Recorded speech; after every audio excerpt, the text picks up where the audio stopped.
And we move at light speed. Last of a dying breed. My Akis move at light speed.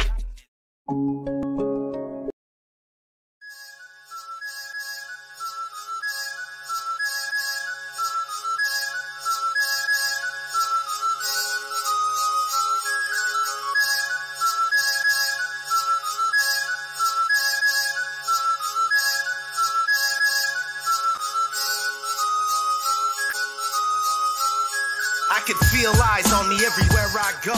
Not paranoid or conceited, but for many years I've been interested in the subject, even when I was a citizen of the Soviet Union, and the subject was a forbidden one because we were not supposed to be talking about UFOs in the Soviet Union. At the same time, the government was doing its best to study what's going on. And after I left the Soviet Union, to the best of my abilities, sometimes not open and legal from the Soviet point of view, I stayed in touch with Soviet ufologists and those interested. And the best time came at the end of 1980s. Things were happening, and Gorbachev has to be applauded for that. We got out so much information from the Soviet Union. I was able to establish contacts with many research groups openly, so they wouldn't suffer because they know me, for example. And a wealth of information came out till, I would say, middle 1990s. And you could find out that, the Soviet Union was involved in unprecedented UFO and USO research program where every member of the armed forces had to report to their commanders if they see something unusual in the sky or in the waters or on land. This was unprecedented. And we also found out that the U.S. and NATO and the Russians were facing basically the same, I don't want to say adversary, but the same entity or entities they couldn't understand. This happened, for example, with the so-called quackery or Crocus phenomena, when they encountered gigantic objects at the bottom of the oceans or at the great depths. And these were no Americans, and Americans thought they were encountering Russian technology, but couldn't. So, but what I want to always bring forth is that the Soviets and the American scientists at high levels were working together. For example, late 1970s, and even before. And I'm also doing something I just found out, for example, because I keep an eye on what's going on a daily basis. Just a few days ago, by the island of Matua that I've discussed before, it's in the Coral Islands. Very unusual little island, now completely taken over by the Russian military and scientists, sealed off. They found, what they're doing, we're not sure exactly, but here's what they did. They found a cigar-shaped object. That island contains a lot of secret. Could be weapons development or something that Germany was hiding, because they had expeditions to the island well after the end of World War II and before Japan surrendered. And that area is a hot area itself. I understand North Korea is of interest to a lot of people, and it's not too far away in the Sea of Okhotsk and the Coral Islands. There's a lot of UFO and USO activity there, especially during volcanic activity and so forth. And the Russians know that something is going on. The Americans knew something was out there. So back so many years ago, they knew that those areas were of interest. Just like they knew about the Arctic Ocean. Look at the Arctic Ocean today. There's a lot of talk that, the Russians and the Americans and the Canadians are facing each other in the Arctic. I think it's more of cooperation that's happening. But Russia has to bring up their forces to the Arctic Ocean. They say it's to defend their territorial claims or, natural resources and so forth. But I'll tell you, from my research, from the information I have from the official Soviet sources, there's been a wave of UFO activity and USO in that area. There was a gigantic wave in 1979, very important year, of UFOs over the Arctic area.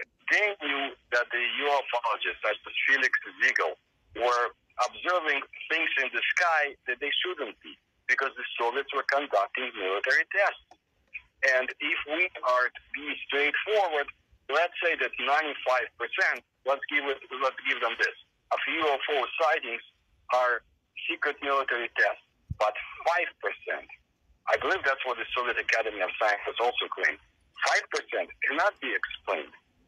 And first of all, the Soviet government did not want any competition from the independent researchers. That's not how things worked in the Soviet Union. And they also knew that the CIA was very much involved in spying after people like Felix Ziegel to get any crumb of information they could. But when you study the history of Soviet ufology, you find out that, for example, the Central Intelligence Agency was very active in the Soviet Union in 1947. Very memorable year. But at the same time, if you remember, this was the year of the Antarctic expedition. Robert Byrd and the Soviets, the Soviets had experienced their UFOs well before as well, and during that time. Well, in 1947, the CIA was very much interested about reports from the field agents of UFOs flying over Uzbekistan. Uzbekistan, to me, this is an area of interest because of the earthquakes and everything associated with it. China is very much involved. They have a different level of government involvement. The government sponsors UFO research groups. They have government-level teams. They take, to them, it's science. There is no question that UFOs are there, or they have different hypotheses where they come from. But for thousands of years, China has experienced UFO activity. And one of their famous emperors himself was most likely an alien, the Yellow Emperor. And so China takes it very seriously. My area of interest was Sichuan province. And just one province. But it's close to Tibet, and it's had so many things. And as time goes by, there are dynamic archaeological discoveries in the area as well. One Infront who was able to come to China in 1959 and received an ancient globe made, who knows from what metal, that had continents which people should not be knowing about 5,000 years ago when it was made. That's just one of the interesting things. I know the Chinese were very much interested in the Dalnegorsk case. I discussed it before a few times, but the famous 1986 case from a forbidden area of the Soviet Union, small settlement where they find strategic metals and explore them, excavate them, whatever you call it. And this was a very famous case. Some call it the Roswell of Russia. The Chinese were interested. They wanted to know what's going on. The person who was one of the first conductors, Denie, passed away a few years ago. He was very active.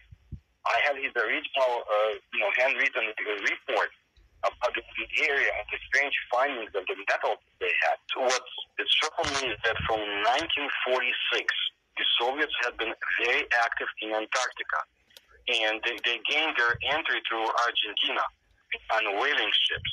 But the Americans knew about it, and what's interesting is there was a case when the Soviet submarines who actually came to the area were attacked on their way from Antarctica. But it wasn't the Americans who attacked them, and vice versa. They actually, both sides cooperated, and the Soviets received from the Americans part of the Antarctica in the east, called the Bunker Hills area. That's not too far away from Lake Vostok and a few other stations.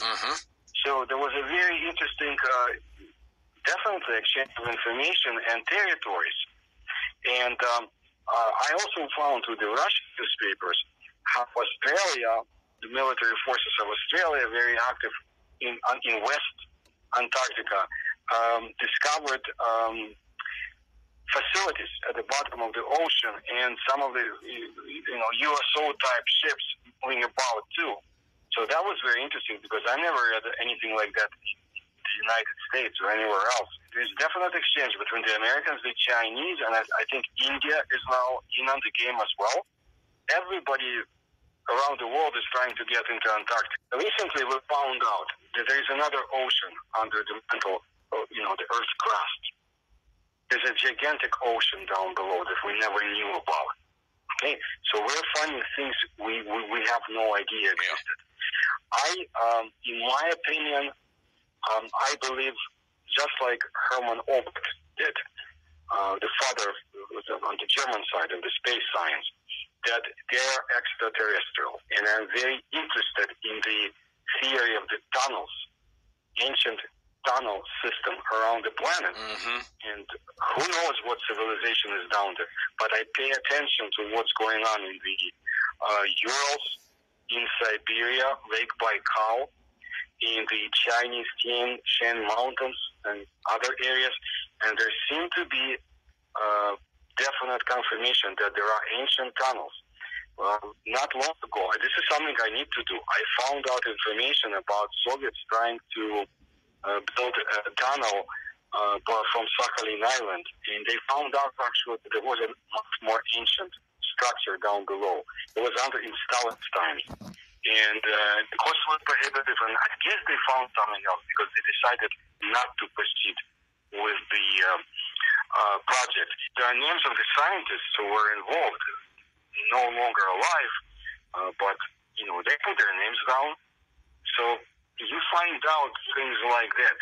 Look, we just found out not long ago that by the area of Madagascar and between Madagascar and India, there was an ancient continent, which the scientists just came up with this idea. Well, how relevant it is, how interesting. Well, the Indian Ocean is full of UFO and UFO secrets. We don't have too many reports, but from what we have, it's incredible. I'm working on something that has to do with the area of Madagascar, or around that area more or less, because I was in Africa many years ago, and I've spoken to people and collected information, and now I see that what I've collected and I have is being confirmed. Nobody pays attention to that part of the world, but we should, because although we don't have too many sightings, there have been very interesting ones, like in Madagascar in 1954. The French government has classified and had done their own research about it. 200,000 people saw it. I've done honest research, I've documented cases, and I have case upon case that shows this, but yet I'm not accepted in here. It's like I'm the most unwanted piece of the puzzle. You know what I mean? It's like they're all trying to put a piece of the puzzle together. But when I come with my piece, they don't want my piece, because my piece is going to change what they think the puzzle is supposed to look like. Hey yo, there's something in the air, can't you feel it? It's like everything has started to be clear, but you can see it. It's so intriguing to observe reality. What do you believe? Would we ever agree? I see a planet that's in question, see reflections of the past, repeated patterns, repetitions. A vision cloudy with deception, but we can press into the future, expressing our intentions.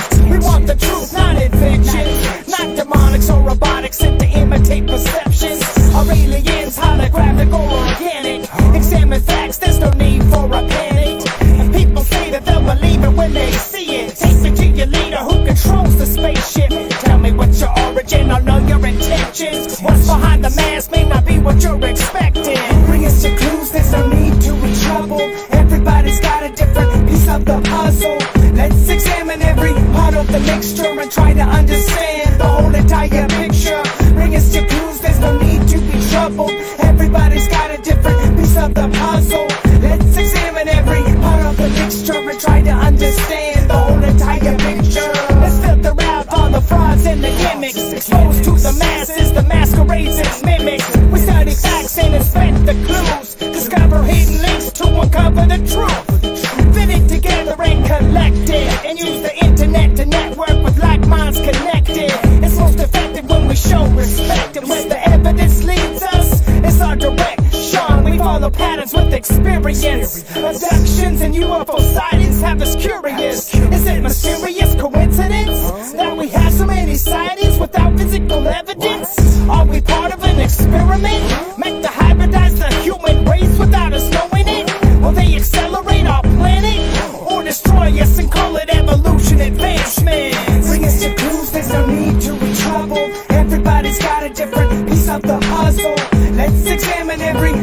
the mixture and try to understand the whole entire picture. Bring us your clues, there's no need to be troubled. Everybody's got a different piece of the puzzle. Let's examine every part of the mixture and try to understand the whole entire picture. We're scientific with analysis. Let's investigate these things, forget about the politics. We want disclosure if that's what you got. We want to separate the actual facts from what's not. Open your minds for a moment and walk the narrow path and find that your eyes will be open. We can see the world in a whole new light. Read between the lines and you'll see that I'm right. What really happened in 1947? Aliens, weather balloons, angels from heaven, a dimensional invasion. Now could it be true the Bible's part of the equation? Open our eyes to all the possibilities so we don't get burned by fakes and facsimiles. Common themes are a part of the key, so don't be deceived like Adam and Eve. Bring us your clues, there's no need to be troubled. Everybody's got a different piece of the puzzle. Let's examine every part of the mixture and try to understand the whole entire picture. Bring us your clues, there's no need to be troubled. Everybody's got a different piece of the puzzle. Let's examine every part of the mixture and try to understand the whole entire